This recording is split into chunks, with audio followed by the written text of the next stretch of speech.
Let me just start. Okay, so there's two things actually. And the first one is that before we just started, like literally just now, Yeah. I was gonna suggest. I was saying that I was going to suggest to you that you record these on GarageBand, because so listeners don't know, but your computer's currently incapacitated. Correct. Because and you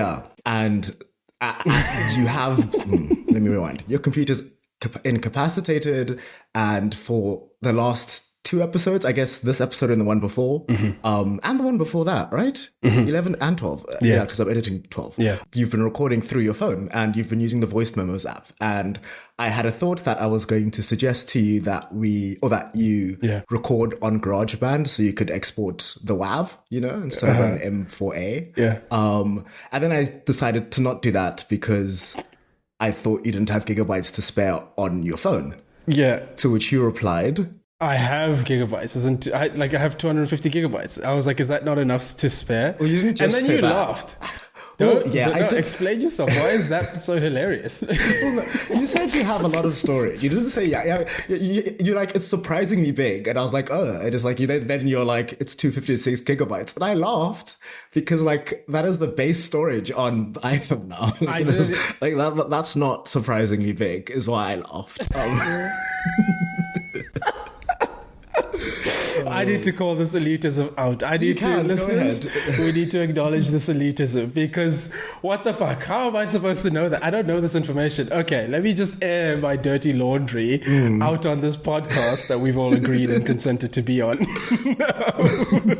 I have an iPhone X, right? Which, by the way, was upgraded, quote unquote. I upgraded it myself from an iPhone 6. I had an iPhone 6 since last year, September, which means I've only had an iPhone X since September until now. So I don't this is how technologically unadvanced I am. I am so far behind. That is fair. That I've only just now reached the iPhone X. Do you know what else? Also, though, before you continue? Yeah. It's the iPhone 10, not the X. For fuck's sake.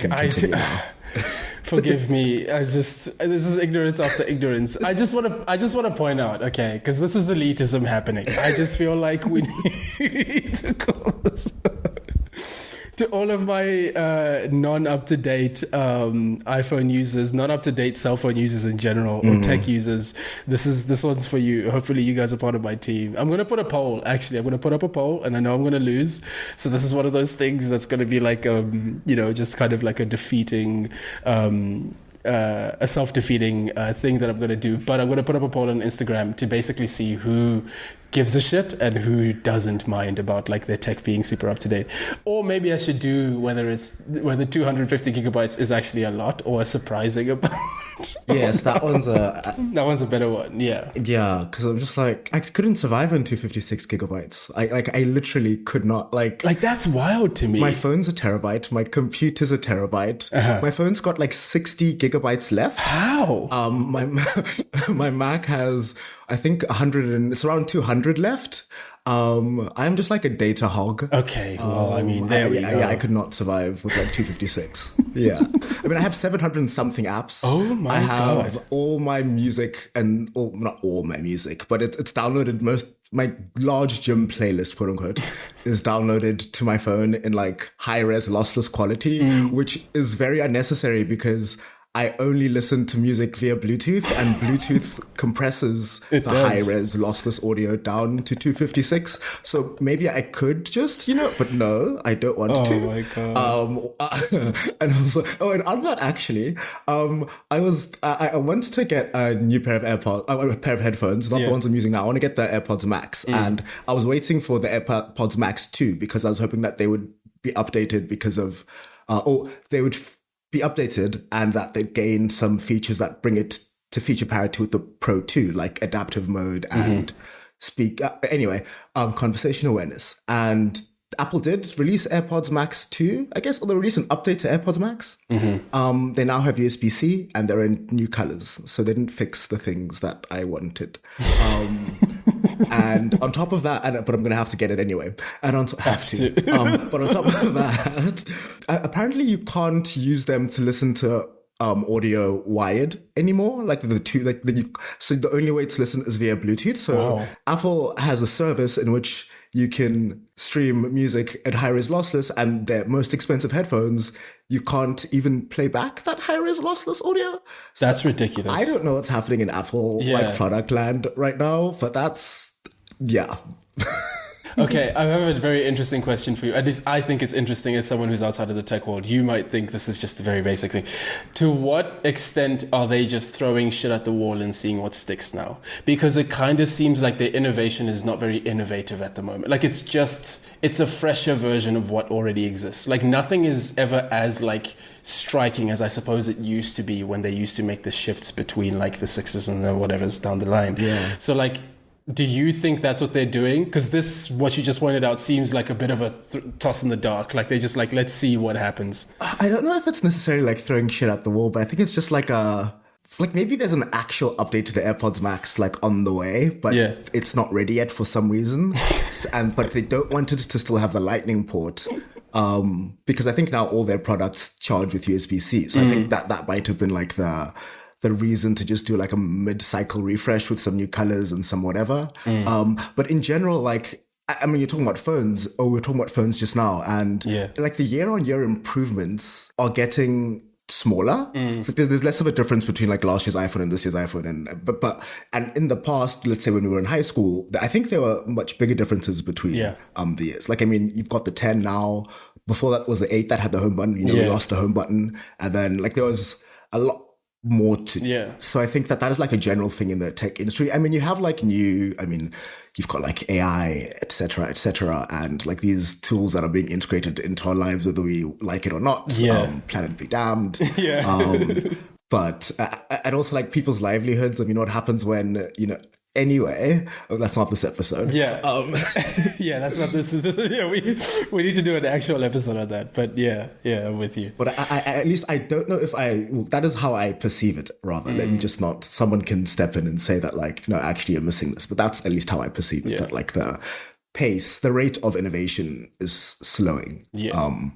Does that make sense? That makes perfect sense. Because people are also keeping their phones for longer and stuff. Because Apple, even like them, they like you can keep your phone for like 4 or 5 years now, and they're still going to get money from you because you're going to pay Apple One or iCloud storage or whatever. So I think they see it as like a step to getting more recurring revenue from you over time. Even though your phone's going to get like last 4 years, they'll only get that like, I don't know, X amount of money from you once every 4 years. They'll get little bits of money from you every month because they only give you 5 gigabytes of iCloud storage for free for who knows what reason. The reason is obviously to upsell you. But yeah. Can I just point out quickly, hang on, now that you've brought up the iCloud storage. So my previous phone obviously was too small for anything ever. So I had to pay for iCloud storage, right? Yeah. So then I get this phone and then I'm like, oh, I don't actually need to pay for iCloud storage. Look at how fucking massive this phone is. But then I didn't I didn't revert back to the 5 gigabytes of iCloud storage because I was like, well, if I can afford it and I'm already paying for it, why not just keep it because it is for the cloud? Yeah. But at the same time, I'm also realizing that like, I really don't need that much space. Like, I don't know, like there's moments I catch myself where I'm like, do I want to download this Netflix episode because is that going to chow up too much space? And then I'm like, oh wait, you have a ridiculous amount of space on your phone, then you're fine. But ridiculous is not true because according to you, this is like, this is chump change, what I have. Yeah, no, it's like I am praying the iPhone, what phone are we on now? Did the 16 come out this year? Yeah. I am praying the 17 comes in a 2 terabyte variant. That's because insane. If it does not, I'll have to make some choices about like what I don't want to keep on my phone. And I'm going to have to make that, like I think in the next year, there's a good chance that I'm going to reach that, like, I'll accumulate 60 gigabytes worth of data. Yeah. So I'll probably have to make them cutting choices somewhat soon. Yeah. But yeah, I don't want to have to do that. And I one day, when I can afford a Mac with like 4 terabytes of storage, I will get a Mac with 4 terabytes of storage because I have iCloud storage and I pay for 2 terabytes because there's no gap between 200 and 200 gigabytes and 2 terabytes. And I have that, but I also keep everything downloaded to my devices. To like all my photos and music. Oh, my photos are on both the things and videos downloaded. Yeah. Music, not all. Okay, that's not in the cloud. but it's like, and also for like backups and stuff, right? For my phone. Yeah.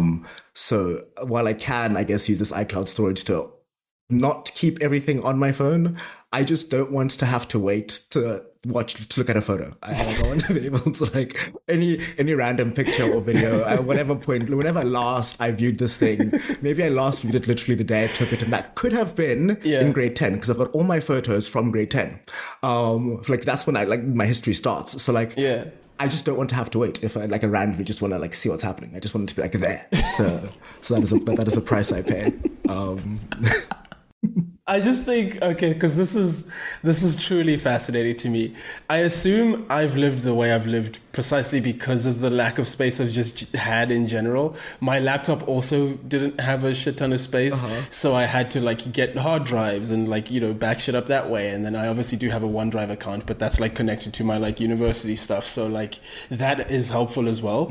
But like, I think I've lived a very like restricted, minimalist lifestyle when it comes to like space on devices, precisely because of that limitation. Yes. Because I can't fathom needing, like in my head, I can't fathom needing that much space. Even now when I have what I consider to be a lot of space, I still haven't even scratched like the surface of like how much of it I can use. And I don't know like what that switch is. Like, how much have you used? I don't want to check. I don't want to check because I don't want you to like, you know, shame me even more. But I will say that like, I understand why you download everything and why you keep everything. It makes perfect sense. And the backup is the biggest thing for me. Like that's maybe the thing that I would say iPhone won me over with, which was just that like, if I lose this phone, I can just get another one and have it be the exact same thing. You know, like it literally just like the exact same thing, just a different hardware, which I think is probably the best feature, which I'm like,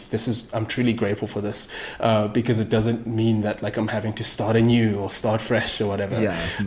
Which by the way, my hard drive broke, so I lost all of that shit. I tried to get it recovered, but it's just couldn't. Your Max hard drive? No, my actual external hard drive. Yeah, so I've lost a terabyte of shit that I had on there, and I'm so sad about it. Like I'm genuinely so bleak about it. So now I'm like, do you know what?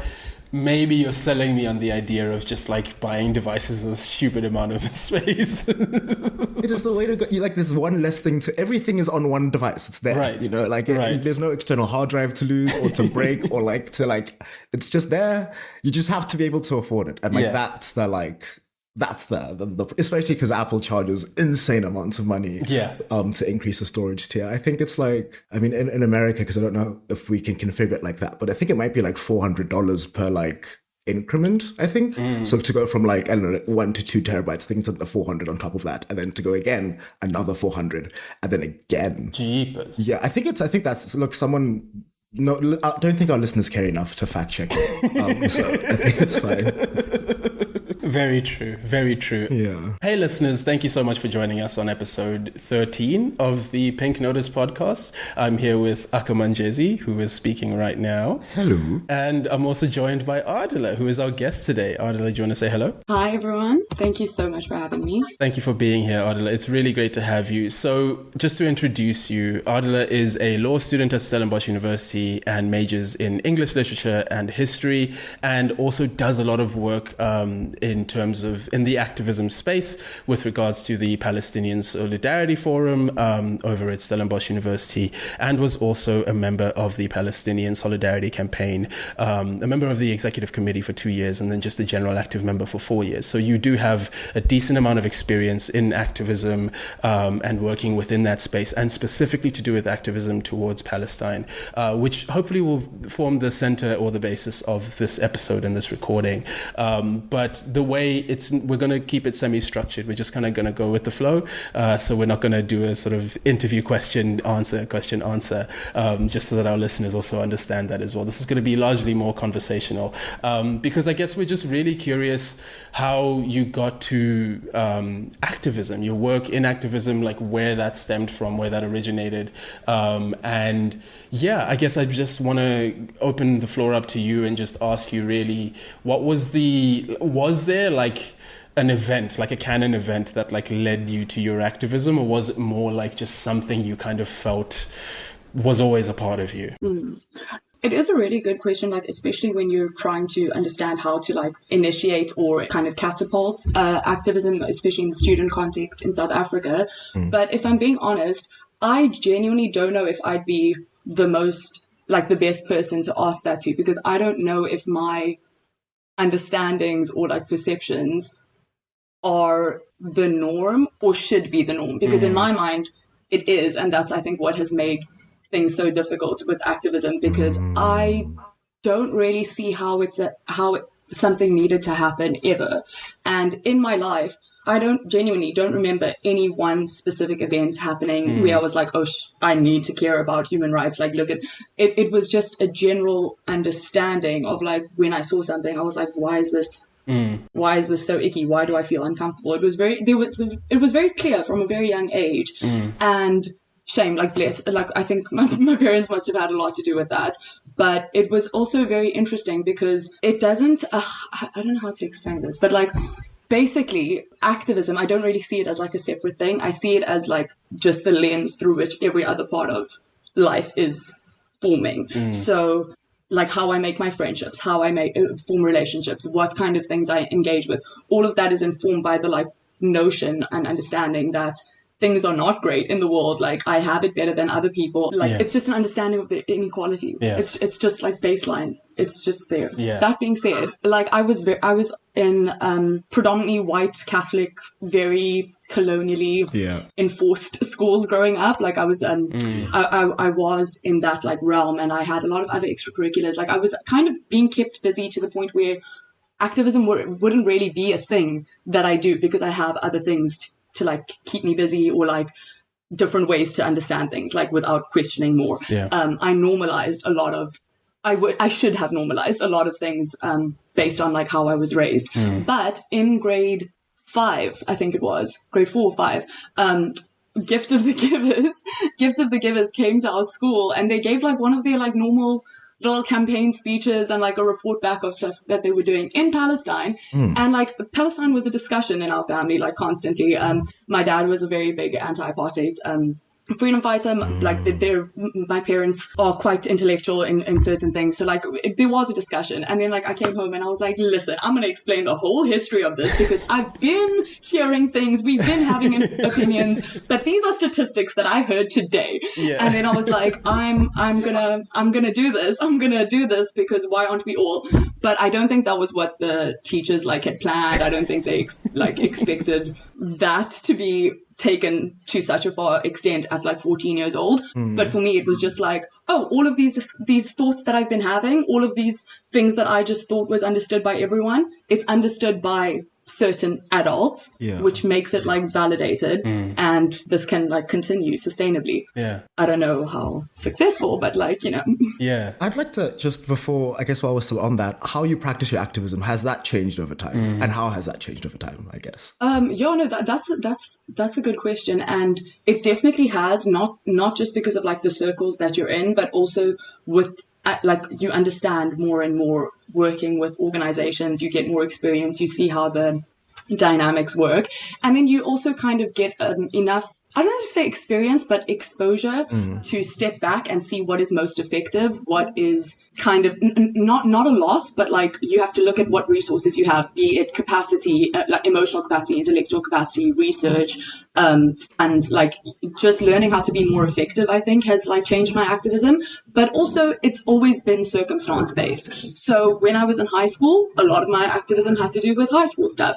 But when I realized that there's a glass ceiling for that, because I was a high school student, I started working with like external organizations that just as a volunteer. So it was all like very circumstance based, but throughout like my later years, let's say like with university, when I was at Stellenbosch, I'm still at Stellenbosch. When I started at Stellenbosch, we didn't have a Palestine Solidarity Forum. We had a Friends of Israel Society as like a student society, which was interesting. Yeah, and then when I applied to like get one done, like get a PSF made, it was rejected. There was so much like admin. It was honestly a nightmare.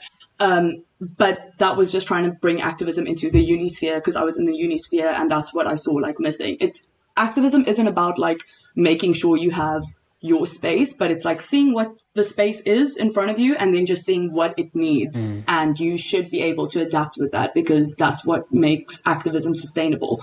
And like, I think we'll like get further into it, but that links to like the other programs that I did as well with Sport for Humanity, where we were kind of trying to show solidarity, awareness, fundraising, all of that through the like sphere of sport and culture, as opposed to just a humanitarian lens, or just a legal lens, let's say, because it is all interlinked, because it's an appreciation for a culture that's about to be eradicated, for an identity that's about to be eradicated. It's not one aspect, one act. So it's just about kind of filling in where you know that there's going to be effective change and where you're not seeing enough at that moment. Okay. Right. Sorry if that was rounded. No, that was a brilliant answer. I was just waiting to see if I had any follow-up questions, but I have quite a few actually from what we spoke about, and I think we're gonna have a larger conversation around Palestine and what's happening right now and the genocide that's happening. But before we get to that conversation, I think I want to hone into the idea of activism and kind of like that conversation in particular, because I think this is something that's, I mean, obviously quite at the forefront of every student on most campuses' minds, especially with the encampments that have been happening in the US and Canada and all over the world, actually, and in Stellenbosch as well, that you've been a part of. Just the kind of push towards divestment that's been occurring. I think my question in particular stems more specifically towards what activism can be defined as, or at least what you see it as, because something that, you know, some of the work that I've been doing with the Global Classroom, which is another nonprofit that we run, we've been having a conversation that is centered around what activism means to students from all over the world. And something that emerged from that is that the students kind of walked away from that conversation having concluded that, you know, activism can exist in many different forms to many different people and their contexts and what that, you know, entails. And so to some of the students, activism was just being able to engage with 2 or 3 people within your community to fix some issue, some small issue that might be occurring. And to others, it was, I'm going to be attending protests about an international genocide that is occurring. So, like, you know what I mean? The scale of that is obviously very different to very different people. And I guess I'm curious to you, where on that scale, if there is a place you might see yourself falling on, and then also, I suppose, where that comfort to be in the position that you're in emerges, because I've seen some of your work as well as some of the protests that you've been a part of and organized. And no, it's really great. I'm so used to just having like a trigger response of being like, oh no, because it's so scary. This is a safe space, don't worry. Yeah. So I've seen some of the work that you've done and some of the protests that you've hosted, and honestly, I'm hoping there's many more for when I do end up back in Stellenbosch next year. But like, you know, to a lot of... Let's hope there aren't many more. Yeah, I was about to be like... No, if there are, oh my God, imagine. I'm like, no, please cancel them all before I come back. Crazy business. Very self-centered. I suppose it's very interesting because to a lot of people, that's actually what they see activism as, right? Like that sort of being at the forefront of protests, being at the forefront of divestment movements and so on. Is that what you see activism as? And I suppose, is that like the scale with which you work on, or do you kind of see that as like, do you see activism as multifaceted, essentially, is the question, basically? I definitely see activism as multifaceted. When people kind of only see one part of activism because of the fact that visually that is the aim of that part of, like, protests are supposed to invoke this visual thing. They're supposed to invoke this emotion. They're supposed to be loud and provocative and engaging to an extent. Yeah. But that's a form of activism that has its reach. There are so many forms of activism, and I think, like, again, it's just about appreciating the varying reaches and not minimizing one in comparison to the other, because that isn't what defines activism. It's about impact. It's not about reach, which we've seen like constantly with Western media. Let's say, like, that's the biggest reach. What is the impact? Useless. but in terms of like what I think activism is, and like when you ask the question, I'm going to say something and I'm going to judge myself for it, but like I stand by it. Like the first thing that came to my mind was the like notion of Ubuntu. And I know that's like, I know I'm in Stellenbosch and I was fully in like a girls' residence and, you know, with all the basic ones, that's me. Those are my people, you know, to an extent. We even introduced Ubuntu as one of the like house values when we were house committee. Yeah. So I don't want to like make it seem like basic, but I want to like go to appreciate like why it was, you know, made as a concept. So I think for me that like that notion, that concept is the foundation of all activism, because they're like, I am because you are. It doesn't limit to I am because you are in regards to speaking engagements or this or how loud my voice is or how big my social media platform is. But it's how I engage on an everyday basis if I see other people's worth as aligned with my own and what I would be giving to ensure that, basically. So I feel like other forms of activism that especially for students, that I think should be also like acknowledged and maybe like put on a pedestal, just because I feel like that's what we need for student activism, is when it comes to like literary activism and just engaging and dialogue. And the issue with that, though, is that when it comes to protests and stuff like that, like I organize a lot of protests. I've also organized a lot of debates. I've organized a lot of engagements, interviews. So I understand the different spheres. But when you are trying to like do a protest, the messaging and the audience you're trying to reach is not the same audience that I'm going to try and reach for an interview where we're going to discuss the intricacies, because that's not for everyone right now. And to expect every event that is of solidarity, every form of activism and solidarity, to be starting from a core discussion of the legality of the ICJKs or the like elements of the genocide in the Rome Statute and the Genocide Convention, like that's not for global solidarity. That's a very niche group. So I think like activism, again, it needs to be what is needed, and that comes from scholarly articles, from research, from so much more acknowledgement of the on the ground work and results. That protests, marches, things like that kind of just get the light on. It's all step by step.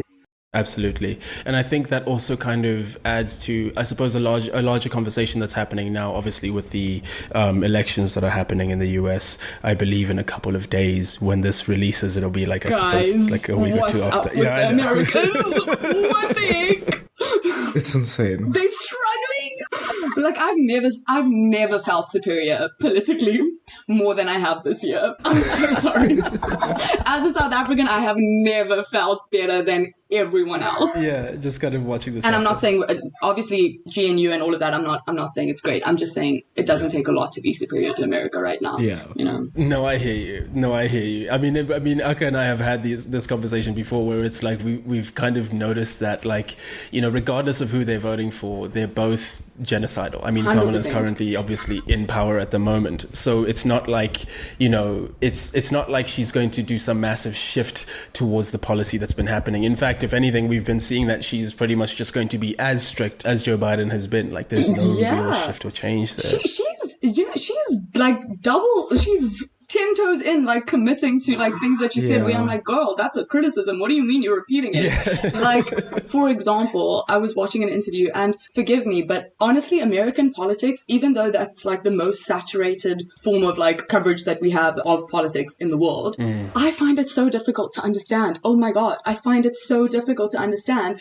because to this day, and this is going to sound stupid, to this day, I'm like, I don't get why you wouldn't just vote for Jill with the Green Party, or like not vote. Exactly. And like, I'm all for democracy, all for it. Yeah. But I'm just like, what do you mean you have to choose the lesser of two evils? No, you don't. No, you don't. I'm like, make them suffer. I'm like, what? So I don't fully understand like what is, you know, what's actually happening with them. But I know in an interview like recently that I watched with Kamala, my friend, with her, where she was like, they brought up the fact that Iran, basically after the most recent missile strike from Israel, Iran technically had legal justification to retaliate. And they said that they're not going to. They were like, we're not going to retaliate at all, but America and Israel must step out of Gaza. Yeah. And that to me was like a very interesting take, because I was like, oh, okay, Iran, like make sure that everyone knows it's the fault of these imperialist powers, you know, like when and if things escalate.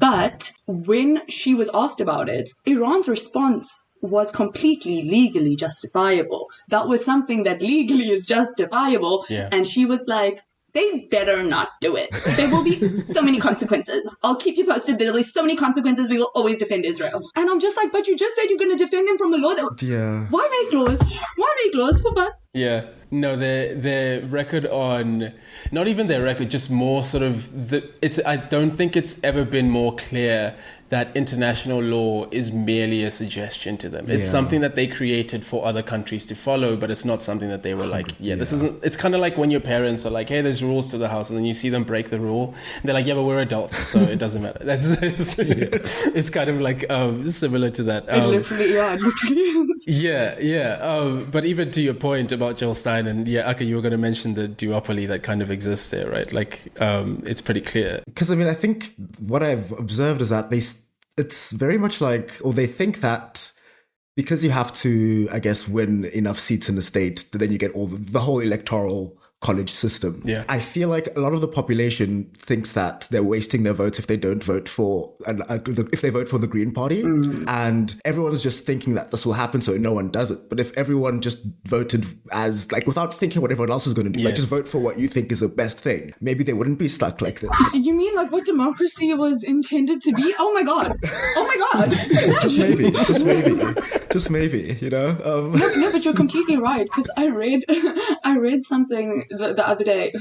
I'm saying like I read it like I know all of these articles, but I read something the other day where it was literally like something about like it was like over 60-something% of voters don't actually want to vote for either of the two parties. And I'm like, I'm not good at maths. Okay, like I'm brown, but what the heck? Like that just makes me like really disappointed in the fact that people don't back themselves, and by like people I mean like you don't back society and your peers. And honestly, if I were American, I wouldn't back my peers either, but like they don't have another option. So it makes me really, really sad, because I'm like, you guys are not realizing, unfortunately, your elections have an impact everywhere. Yes, we don't have that problem as much like with South Africa, you know. I'm just like, no, Americans, like you actually can't afford to be this stupid. It's actually negligent. It is. I suppose it's one of the perks of living in the empire. I mean, we had this conversation, Aka, you and I, in one of the earlier episodes. But one of the things I will say that one of the criticisms, I suppose, that people have levied towards Jill Stein and the Green Party is that they don't do much in the in-between elections. So this is actually a good way to bring it back to activism in some of the work. But like, you know, there's the argument that elections are maybe the most simple, easiest like thing to do in the sort of grand scheme of putting some like foot forward for your community in actually trying to better your community, your people, your country, whatever it might be.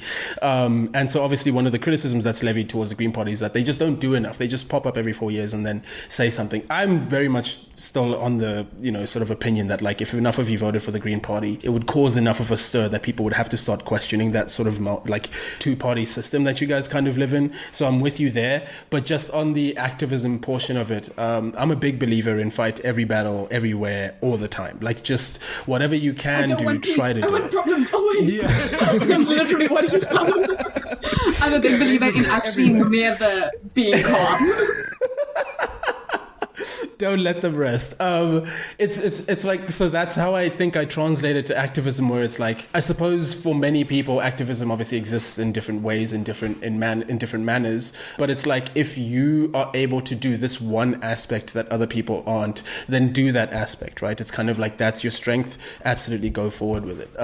Something that you mentioned when we were discussing before was that you feel like that solidarity, that sort of communal aspect is, I suppose, intrinsic to humanity. Like there's this feeling of like wanting that community. You mentioned it in your notes that you shared with us, that it was like you see it as like an intrinsic human trait to just care for the other. Now, you know, others might point to like different examples of just that not being the case, but I very much believe in that as well. So I'm curious where that emerged for you, or how you saw that come about, and maybe just like elaborating on that point further. I'm sorry, just because I got the question, but then I felt like I got a bit confused near the end. No, it's okay. I was so sorry. You said about the intrinsic aspects of humanity, but then these other two examples of where that hasn't like manifested. Well, I'm just saying that, like, you know, for some people they might be like, well, it's not intrinsic to humanity because look at all the shit that's happening in the world. They're not really caring for the other. And I don't know, I have opinions about that, but I want to give you a chance to like maybe opine on that. Yeah. Oh, do you know what? I wish I had like better answers for this, because that is something that I think is the biggest like issue for all activists, because we're like, how do we have to constantly justify what is right and wrong when it is in front of you? Yes. And that's what I actually wanted to like link back to the kinds of engagements that we have, like for example, like protests or a dialogue or debate on campus. Let's say like we submitted a memorandum for BDS and blah blah blah, and there were a lot of engagements, and there have always been engagements and things like that. But there are still going to be people, even now in 2024, who are like, we don't understand. We need to. Right. And okay, weird, but okay. Like we can take a few steps back. But where do you like draw the line to how ridiculous that is? How desensitizing, how insulting to like have to constantly defend your people's right to exist again and again. Like it shouldn't just be said once and understood, because these are not people that have never heard it before. They're obviously like, you've heard it before, but now we have the capabilities to go do our own things and learn a bit more and not put the burden of humanizing ourselves and other people on other people. Like that can be intrinsic, right? So that's why I say I don't know if I'm like the best person to ask for that, because I don't understand how it's not normalized or intrinsic to everyone else. I can see it's not. I'm not living in this bubble where I'm like, oh, everyone must live to this ideal or whatever, because no one is perfect. I don't live to the ideal always either, right? But I mean, in terms of like, I'm aware it's there. I just genuinely don't know how to rationalize it, because I think it should not ever be rationalized to like be okay with your success and comfort existing at the expense of another person's well-being. And I feel like the more that we try and normalize providing like or accommodating and educating people that are in that realm, the less visuals and attention and needed like respected attention that it gives to the actual core and the actual cause and the actual victims. You know, so it's about what resources you have, what capacity you have. But I don't know how to, I wish I had an answer on like how to convince people that like other people are just as important. I don't know. But I do think, that being said, not like to not have it all negative, that being said, I do think that like the newer generation or the incoming generation, the generation that's now like studying, that are now going to be like contributing to society in my opinion in like really significant ways, I do think that they are the most willing to educate themselves and turn that like lack of intrinsic view of like of Ubuntu into like I think they're willing to put in, we're willing to put in the work, you know. But so it's not all bad, but it is something that I think like human nature, I do think is capable of changing when it's towards something more natural, like Ubuntu, like communal values. That is something more that we are all naturally inclined to. So I do believe like the pendulum swings kind of thing. Yeah, absolutely. I wanted to touch base on that, especially that like I don't know like how to tell you how to care about other people. Like I don't know why I have to tell you that you need to care about other people. It's just the basic like thing of it. And I suppose one of the interesting questions that popped up in that while you were speaking was kind of like, I suppose there's a lot to do with the systemic issues that kind of pad a lot of people's lives in such a way that they're comforted to not have to comforted enough to not have to think about those things, right? Where they're like, well, my life is kind of okay, so I don't need to worry about that. Like I don't need to care. I mean, a perfect example of this is kind of like when I think it was last week at a Trump rally when that comedian basically had a racist tirade. Wait, which comedian? Yeah, they had I don't know his name, but he came on and he's like, I think the quote unquote joke was something went like, there's like a pile of trash in the ocean, and then he said it was Puerto Rico. I think that was what his thing was. And what is this? These are formal things that are streamed and put on record. And they even like checked his thing. Like I think there was an earlier point where it was reported that in his like skit or his bit, whatever, he was going to use, I guess, the C word, call Kamala the C word. And they said no to that. But they, I guess, said it was fine that you can say Puerto Rico is a trash island. Crazy, right? Like, it's insane. It's baffling. Yeah. I just feel like the picking and choosing of... I'm so confused. But that also goes to show that... Okay, what's happening? I feel like I'm in a simulation. I'm so sorry. Because, like, I'm like, this goes to show this entire view and opinion and viewpoint was catered specifically for that audience. Yeah. Like, how inauthentic is American politics and policymaking and all of these, like, how inauthentic if you are able to finicky, like, maneuver these slight details all against the, like, basis of, you know, not being an asshole, but the fact that you can pick and choose when you're going to, like, be a bit more sensible shows how ingenuine it is. Yeah. No, yeah, you're right. And one of the reasons I brought that up was because what ended up happening was a bunch of Puerto Ricans were like, hey, that's really shitty. I didn't think that you thought that about us, about Trump. And are suddenly like, hey, I'm actually going to reconsider about voting for Trump. And it's like, so all of the other racist and sexist and criminal things that he's done, none of that mattered. But as soon as it happened to you. Yeah. Do you know what this reminds? Yeah. It reminds me of, have you guys watched Community? Also, obviously. Yes. Okay. I have not. I'm so sorry. That was so dismissive, but I was like, obviously. Excuse my first reaction. You should definitely watch it without any external pressure. But there's a part in it where, like, this is just reminding me of that, and it's also very, very, like, in Stellenbosch, this is something that's constantly on my mind, where this, like, white girl is like, I can excuse racism, but I draw the line at animal cruelty. And then this black woman's like, you can excuse a racism. Yeah. And it is really funny because it's also so freaking true. Like, there are so many people, and that whole, like, line of privilege that you mentioned, like, in Stellenbosch, by the way, that's been an actual thing that someone has said, not in those words, but when I was with Student Action for Palestine, we were going around filming people like Israel or Palestine or Israel, and this one person was like, and one of the questions was, what do you think about, like, student activism on campus? Do you think that the university, like, facilitates it, blah blah blah? This girl, but she wasn't joking, and I fully laughed because I thought she was, but I do agree with her if it wasn't, you know, in this context. I was just like, read the room, girl.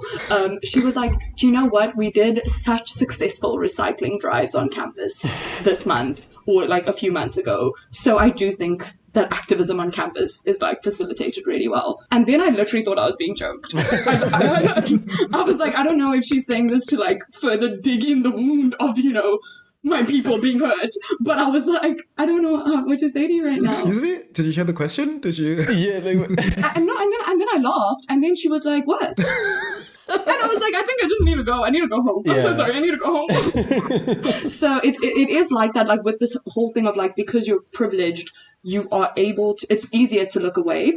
But my whole thing is, like, it's easier until what? Like, what are you doing in your life? Like, what are you doing? Because any kind of contributing towards society needs an understanding of your privilege, to the extent that, like, why wouldn't you see that, like, you could be comfortable with your privilege because you're using it for something worthwhile? Right. Like, why? Like, you could be so comfortable with your privilege, use it, like, so much more comfortable than it just sitting there and not being addressed, you know? So I think that again is that notion of Ubuntu, where I'm like, you'd be more at ease. I don't understand. Yeah. And that's interesting because one would think that, like, with more privilege, you have more ability to do things that, like, aren't... One would think, but no. I've thought a lot of things in my life. But yeah, I think it's also, like, just that I was going to say time as well. Like, you just assume that someone would have more time to just be able to think about those things. But I think the insulated nature of, like, I don't know, the entertainment and the things that are just, like, shoved down our throats just through,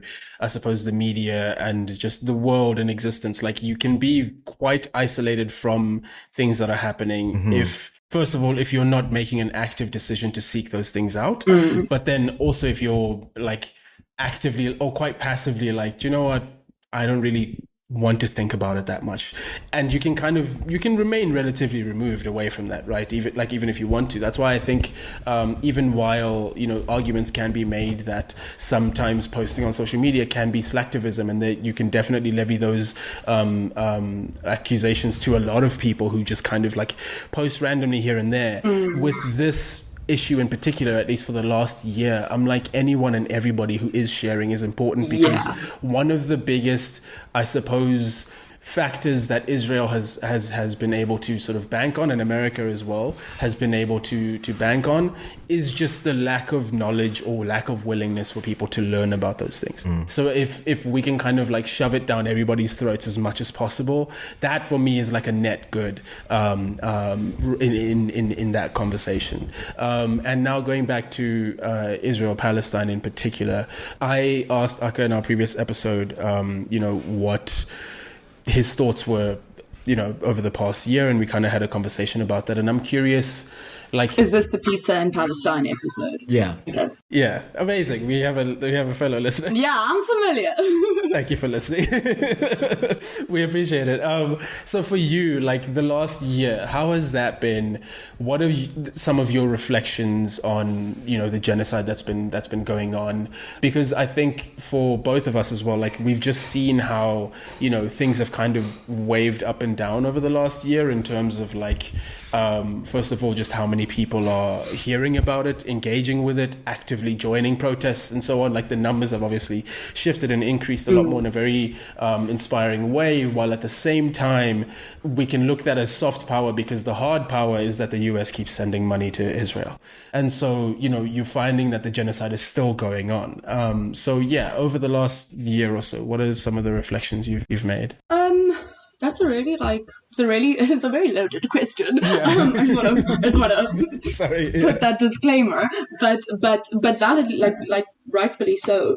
I think a lot of like my processing and, I don't want to say understanding the news that I see, that like I constantly see, because I genuinely, I understand so little that I thought I was stupid. Israel had me thinking I was stupid, earlier this year, because I was like, nothing makes sense. So I don't want to say like I've understood anything for the past year. I have understood not one thing other than the fact that there is no accountability for Israel and for America, and in general that I am more afraid. In the last year, what I've realized is I am so afraid of the precedents that are going to be set by the lack of accountability of Israel and America. I am so afraid, like to my core. And people think like it's like, don't be dramatic. I'm like, beepers went off. Yeah.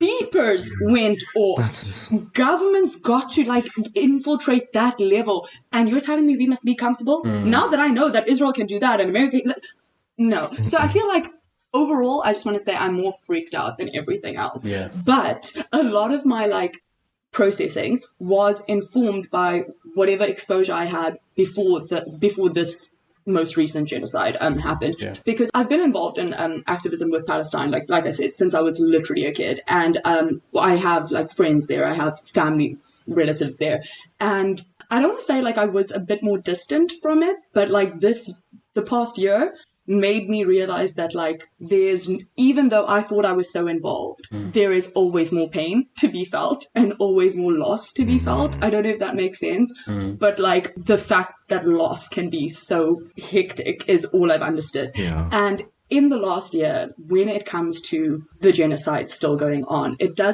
there's nothing that like jumps out at me anymore, because the way the media has set the stage, the way all communications have been monitored, the way even now, like the fact that what did the Knesset try and put a bill to ban? UNRWA, yeah, like these things are like they're nonsensical and I can't conceive them, and I don't know if that's me, but I also think that the more we try and like understand it and rationalize it is again the danger, because there are certain things that should never be rationalized, because that's the slippery slope that Zionism has been depending on. They've been depending on the fact that like everything is so uncertain that they can give us the straws that we grasp on, and last year, like I have friends in Palestine and stuff, and I had people in Gaza. And last year, one of my really close, he was this boy that I was teaching for like quite a few years, and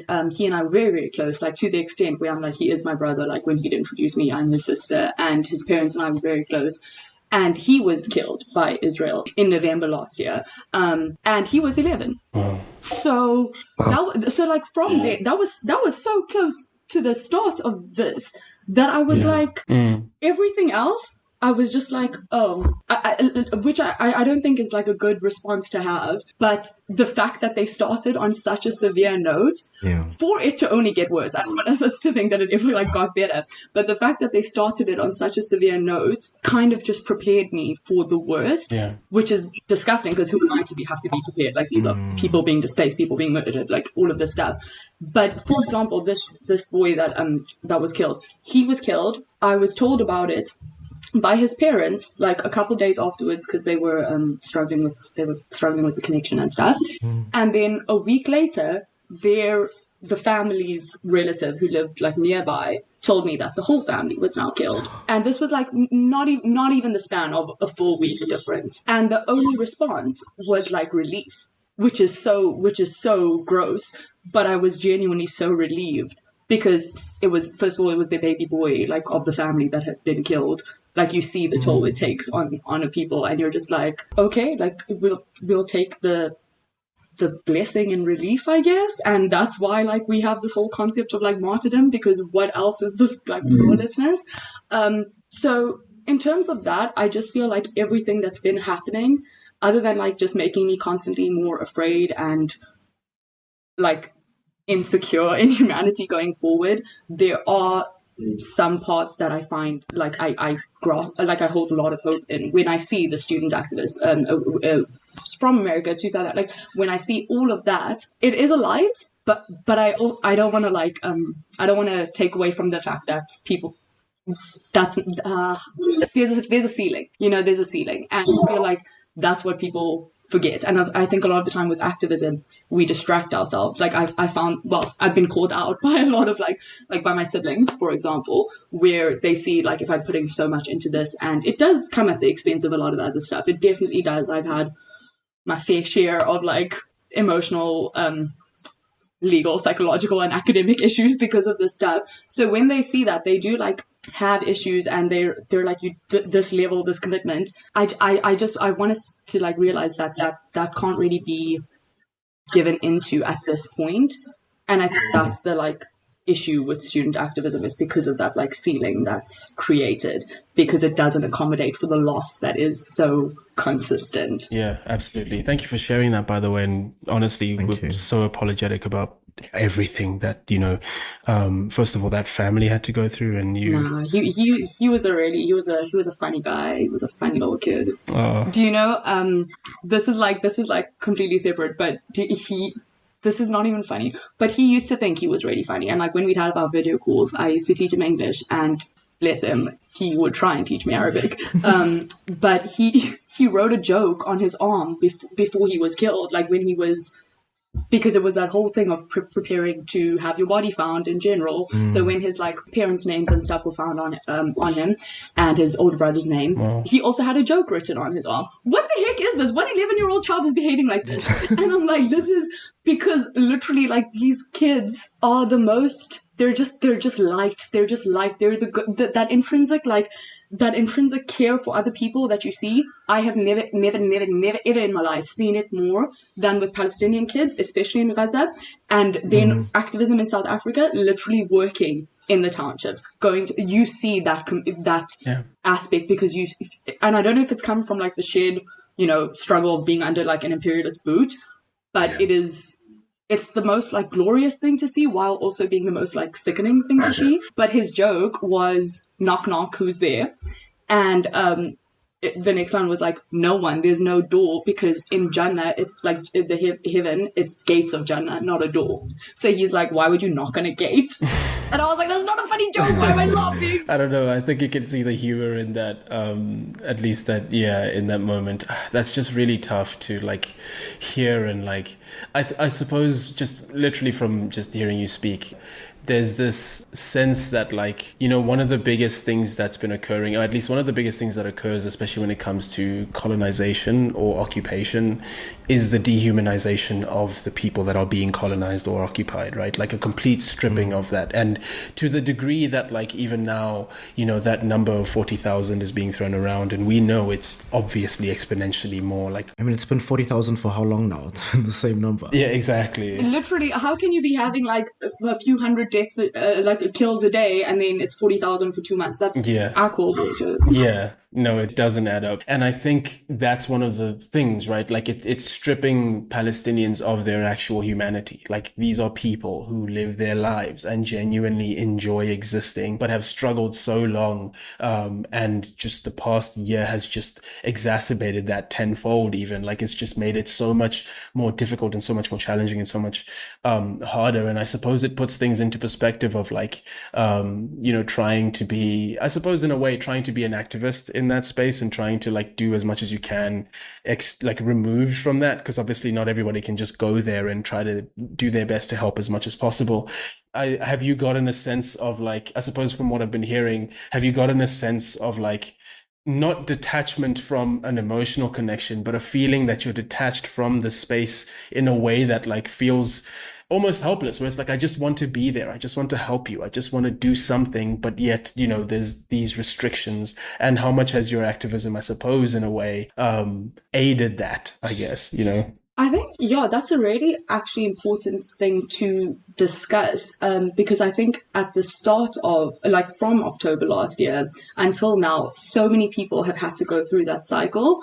And because of the utter like helplessness of it, you find ways to contribute, you find ways to build up something.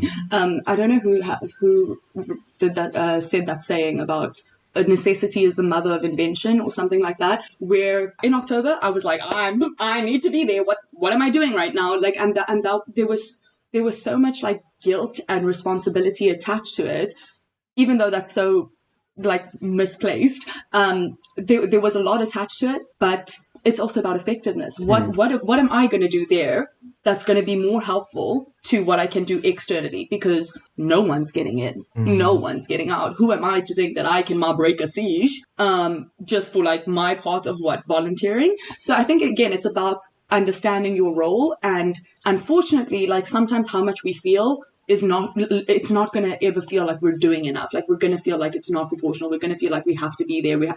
And ultimately the goal, inshallah, like one day when all of this stops, I do feel like people are going to go and rebuild Gaza. Like I do feel that in my heart, that everywhere people from all over the world are going to go and do this. But right now, that's not a possibility. So all of you people, great. But let's start in like other aspects now. So with that being said, like with the like dehumanization aspect of it, I also like wanted to bring attention to the fact that like the going there and like giving aid and stuff like that. I think the like notion of giving aid or providing aid is also what is a bit like icky and problematic, and you're giving aid for something that you can just stop.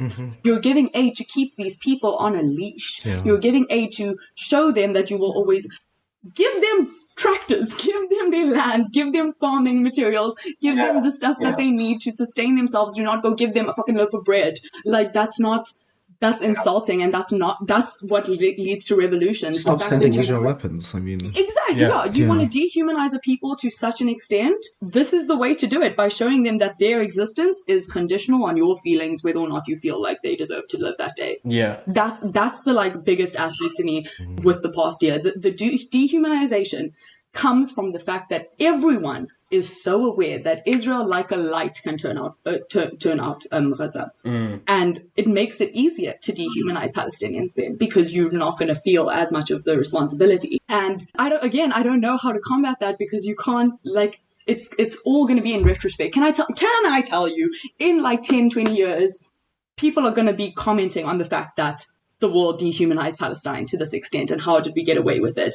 And I'm like, because in hindsight is great, and even from the start in October, not that it started in October, I mean from the start of this part in October, the way that Palestinians were portrayed in the media from the very beginning, from the misinformation about the October 7th attacks, set the stage for all the future misconceptions to come. It set the stage to be like, these are animals. They deserve to be exterminated. You see them as less than. You see them as these rats. Because I think Bassem Youssef had like he made a statement once where he's like, if you tell me about a rat died, I'm not going to care. If you tell me 10 rats died, I'm not going to care. Kill them all. Exterminate them. But in a few years' time, there's going to be some like animals rights activists that like come up, and it's about the perception at the time. And the perception was set from so far before Palestinians, and I mean Palestinians, I don't mean a few acting for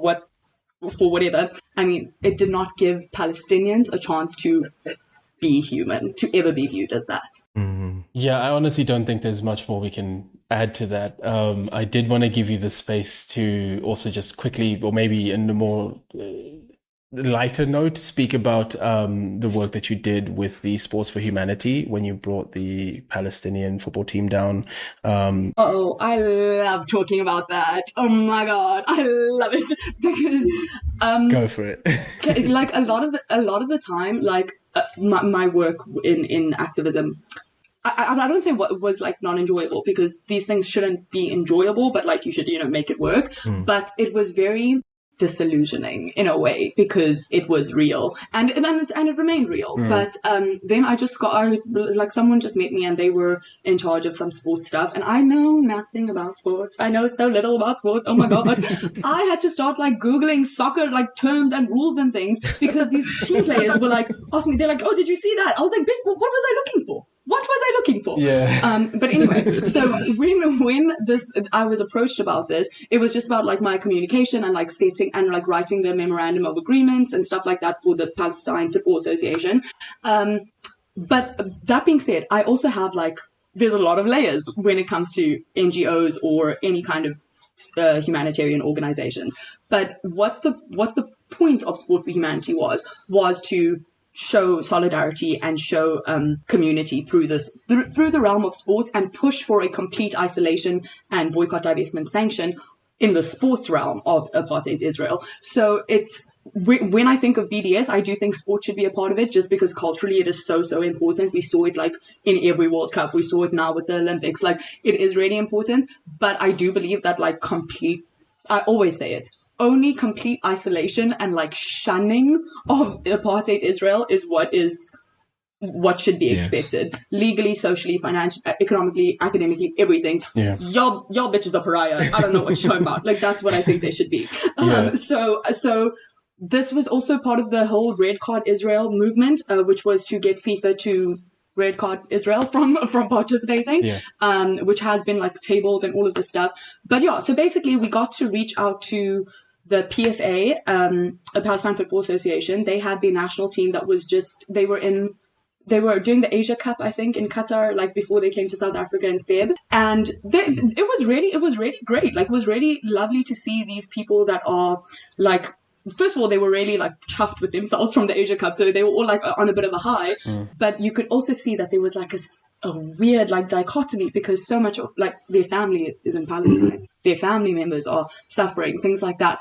But that being said, it also showed me the levels of exposure and privilege within Palestinian society, to the extent that, again, like a lot of these players were very distant to what was happening in Gaza, even though it was only February then. Like, to the point, like I was a bit uncomfortable about certain things. I'd be like more sensitive towards it. But that's because we haven't grown up with this being like the normal, like where you've had to be used to this, you know. But then there were all of these other like not issues, but like observations. The PFA is under the PLO. PLO. Wait, could you, just for our listeners' context, I guess, why that reaction to the PLO? If you could make it actually, you have as much time as you want. You don't need to be concise. Oh, thank you so much. I think just because I don't want to be like cross about the situation. I don't want to sound like I'm insulting like Palestinian liberation, because it is like a very touchy topic. But I see the fact that the PLO has been working with Israel, with Benjamin Netanyahu's government. They have worked to quell any kind of resistance. Like this is now just superficially, right? Like, let's not talk about the fact that they don't actually implement their policies properly, like that they don't engage in like proper dispute resolution or respect and validation towards Palestinians' rights if, threatened financially. I think that's that can be debated.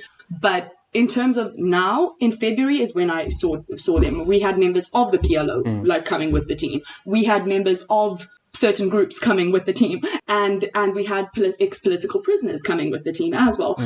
So like there was a lot of complexity. And in February, I was literally reading about the fact that there were protests from December that the PL against the Israeli regime, against the Zionist regime, against the fact that there are so many political prisoners from Palestine not being released.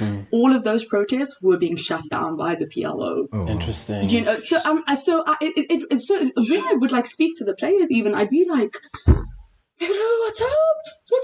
Like I lived in Stellenbosch, I studied there. I understand, like I can see where, you know, to play, but it was a bit of a weird thing to figure out. And I don't think we'll ever like fully understand it, right? So that's just my personal issues. Yeah. But after that, the next team we had here, and I just want to say there was a lot of criticism as well as a lot of appreciation for that program. And at the end of the day, I actually understand the criticism and I appreciate it a lot more than the validation, just because the team had the opportunity to come now, or like in Feb. There was a genocide that started in November. What was the team doing here? You know? And I get it. What would they have been doing in Palestine either? Like this is just, but again, it's this whole thing of like, not normalizing the fact that we should be constantly talking about this, talking about Palestinian struggle, talking about Palestinian resistance, talking about Palestinian existence, to the extent that it threatens the very people that like bank on us not normalizing that as part of conversation, you know?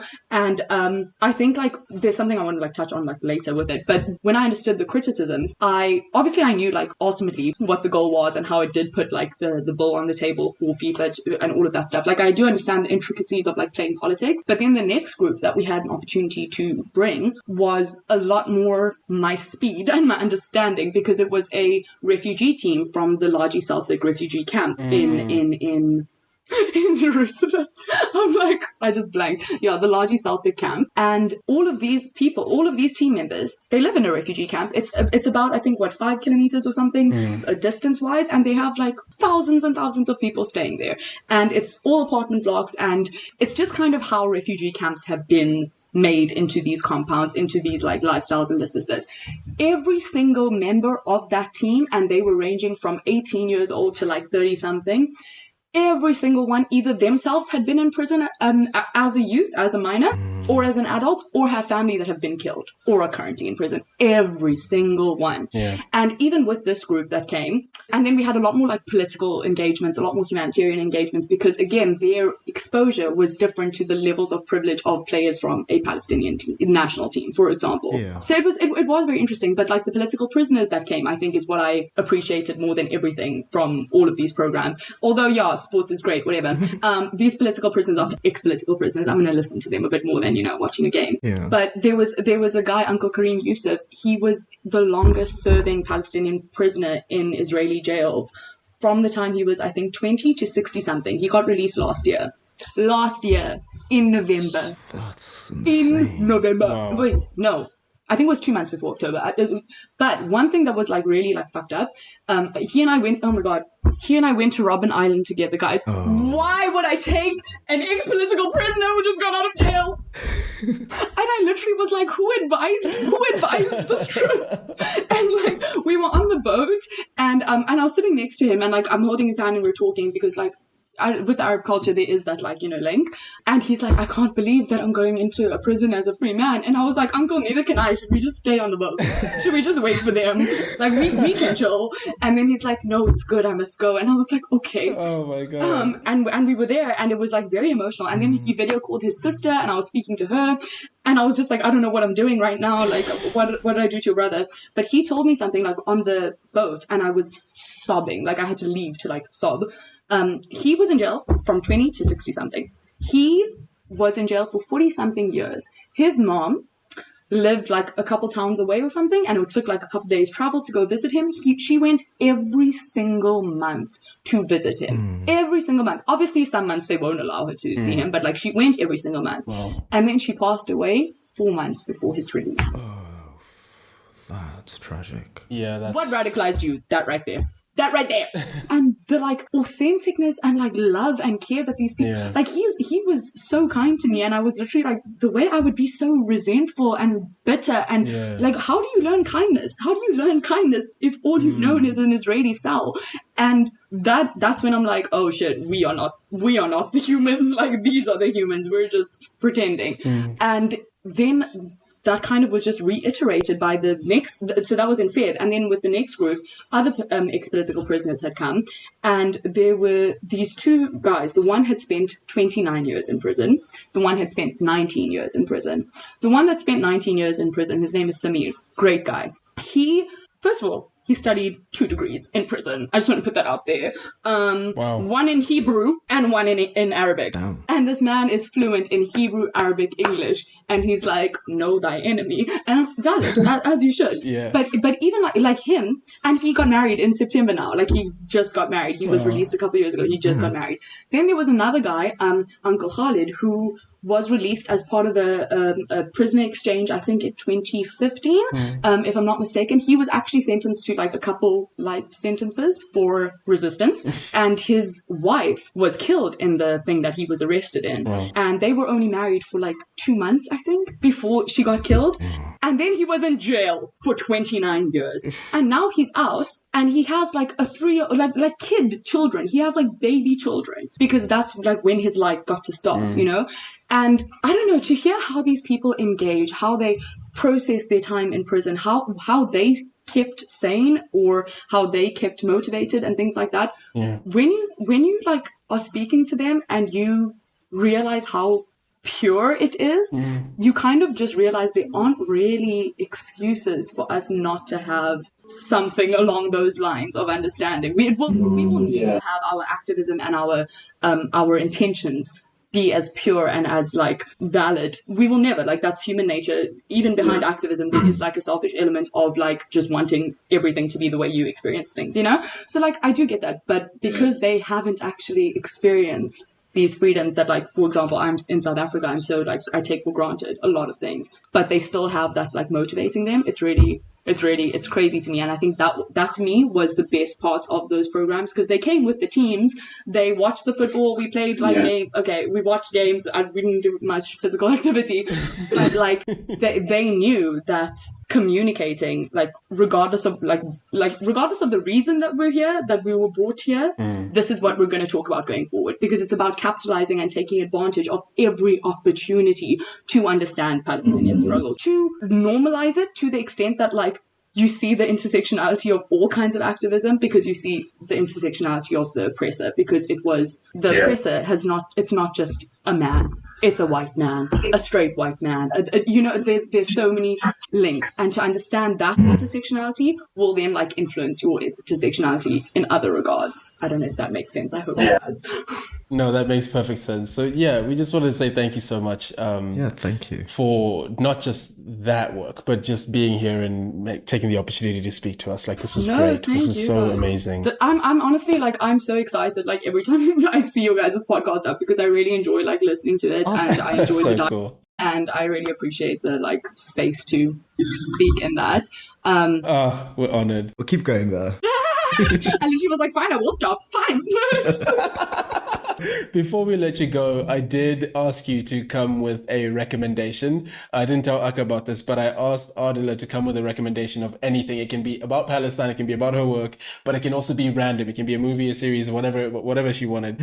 So what do you have to recommend the listeners today? Okay, so... And Akka. Yes, of course. Listen, then you'll be included. No, but basically, I wanted to actually... Like, I personally wish I had more time to be, you know, actively engaging in more and more literature and more perspectives on things when it comes to this, the humanitarian crisis and like the genocide. Like, I'm in exams and stuff now, but there's a lot of like books that I'm just like, I'm going to recommend you read these. I've read them, but they need to be studied. Like, people should put in the work, the time. It's so necessary to like have a form of like, in my opinion, like literary advocacy for Palestinians. And a lot of that is, again, to combat the fact that they are dehumanized because of lack of understanding of their culture and existence and, you know, nationalism. And I think how to combat that is like kind of revolutionary optimism, to combat the tactics of Zionists, especially like liberal Zionists, where they make you think like your individual impact does not really matter. And I'm like, to combat that, you don't need to always run out and go protest and do great. If you can, please go to protests if you can. You don't need to have a megaphone. You don't need to be screaming, but attend where you can, boycott where you can, all of this stuff. But in terms of like, even just reading in your own private space to do your own work, because that will make understanding all the activism that you see, all the views that you see, it will make so much more sense. So just to read certain literature pieces to like normalize the sharing and the appreciation, and with that, like the preservation of Palestinian identities. So the one was The Question of Palestine by Edward Said. I'm not sure if either of you are familiar with it, but it's like a good exploration into Palestinian history, especially like recent history and its repercussions. And it makes you, it confronts you with a lot of the like misinformation that you have from like Western interpretations and documentation of things. And then there's a book that, brace yourself, it's called Minor Detail, and it's by Adania Shibli. And basically this book was written from like two different perspectives, two different time periods. One is of an Israeli commander in this situation where a Palestinian woman was trigger warning, was gang raped, murdered and buried. And then the next part is from a young girl in the future who's like very interested in this case. And it basically just like, it's a story just about the long-lasting effects of occupation and the violence that it brings. And I think, the takeaway from it is like, to kind of arrive at the complete truth about a situation, you should be focusing on like the less significant and often overlooked details, which is why it was called Minor Detail. And I was like, oh, okay. I like that. Yeah. Then the last one is one by Rashid Khalidi. It's called Palestinian Identity. And basically it's a discussion about Palestinian nationalism through the end of the Ottoman Empire. It discusses Arab nationalism in general, like very specific to those circumstances and the culture. And it draws contrast with the nationalism notions in the West, which I would say would be like based on kind of the dulling of other identities to give the rise of nationalism, where that's not how it was in Palestine. And the fact that nationalism, the Western interpretation of nationalism, is based on the dulling of other identities, that kind of prevents us from understanding Palestinian identity in general. And I think those are like my main things. Oh, and then a completely unrelated series to watch. I just finished watching Fleabag and I love it so much. Oh my God. I love it so much. Yeah. It's a great show. Okay, have you watched Fleabag? No. Why? What do you do? What do you do in your time? You know, it's crazy. I actually have like a list of shows that I need to watch. Okay, adapt it. Put this at the top. Yeah, we need to. Like this. Yeah, Fleabag's on Prime, right? Yeah, I think I streamed it. I would not know.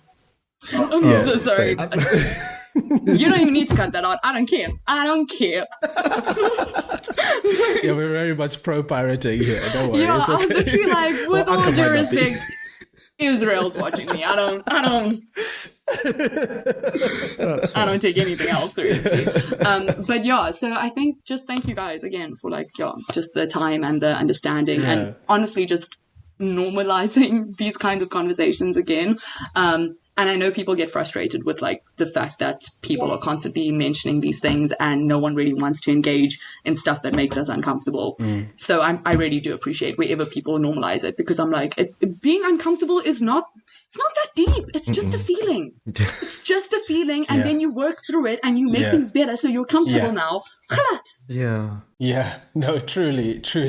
I don't know if that's me or like the autism. And we're so grateful for you and the work that you're doing as well. And thank you so much for sharing your time with us. Aka, do you have any final thoughts as well? Other than thank you. I actually did have a few questions, but I think that might be I'll ask them next time. Yeah. If anyone ever wondered if I'm able to play it cool ever in anything, that was the answer. No, I can't. Yeah, thank you so much for your time. Okay, guys, enjoy the rest of your weekend. Yeah. Thank you. You too. Bye. Oh, that was awesome. That was our first interview. Yeah. How'd it go, do you think? I think it went good. I think it went well. I think it was a good interview. I really appreciated, I guess everything she said. Very insightful. Yeah. Especially as someone who does not like actively attend protests. Or not does not, has not in the last like bit. Yeah. I really appreciate that insight and hearing her perspective from someone who's actually worked with Palestinians and with organizations that are trying to bring an end to the genocide that's been going on. Yeah, that was just really, really cool. Awesome questions as well. Yeah. And Yeah, better no, it's answers. great. Yeah. I also thought, I don't know, the middle part, that section about, you know, the brother that she had in Palestine and his passing, and then his family's passing as well. Well, passing is very passive. They're killing at the hands of Israel from their attacks. Like, you know, it becomes, it really like grounds this conversation from like this higher level, like, oh, well, just from a moral standpoint, what Israel's doing is wrong. It brings it back down to earth to like the reality of like how wrong it really actually is, you know, like how fucked up, like it genuinely, truly, like the effect that it's having on people, like, and the wiping out of like literal bloodlines, like actual, like full on family bloodlines just being completely taken off the map. Like it's insane. It's nuts. And like outside of that, like I just thought, the rest of the interview was really cool. Like we definitely have to have her on again. Sorry that you couldn't get some of your questions out, because I was thinking like we're already an hour and a half through. We're gonna have to make it a 2-parter. So we're like, I was like, either we do that or we can have another interview at some point in the future. But that was great. Do you want to do the outro because I did the intro? Yeah. Thank you for joining us, listeners. We hope you enjoyed our lovely interview. Thank you for. How did I start this thing again? What was the? Well, that was an episode. Thank you for listening. Yeah. Thank you for. What fucking do an outro? You're in your head now. You're in your head. You're too in your head now. I am. I just need to get out of my head. I should have lived somewhere else. Thank you for joining us, listeners. I hope you enjoyed this episode. I hope you found our interview with Aadila as insightful as we did. And any last words, Mukisa? Yeah, I really hope you enjoyed that as well. If you did, that was our first interview, so it's a very like new foray into this. If you guys enjoyed that, let us know. If you want us to do more interviews with Aadila and others as well, let us know. Sorry, there's construction happening like right there. It's definitely very clear. No, it's fine. No, you didn't hear fine. it. It was very clear. Okay, let me just say goodbye. Final thoughts. Thank you so much for listening. We enjoyed conducting that interview, and if you as a listener enjoyed that as well, let us know so that we can conduct some more. We really appreciate having you guys. Thanks guys. Bye bye. Like and subscribe, and Bye bye. I get scared. I do anything for my people, but I don't know what to do. I'm just teary cry every day. You see all of the kids around me? They're just kids. Why wouldn't you just send a missile to them and kill them? News telling lies, check the facts that they cover. Cause my people out here crying, or they dying, or they suffer. And just notice for my people up in Gaza and Ramallah, and it's free Palestine until it's backwards, motherfucker. Free Palestine. This is the sound of a war. Can you hear me scream? Oh, why can't you see? How much more do we need to bleed? We're charging and we're fighting, can't get rid of us. You know we stand our ground, we won't back down, this land is ours. Free Palestine. This is the sound of a war and a cry for peace. Cause if there wasn't a recording, I think the clap would be more necessary. But anyway, Okay. Yeah. Okay. So I can stop the recording. Okay. we Cool. can stop. Yeah.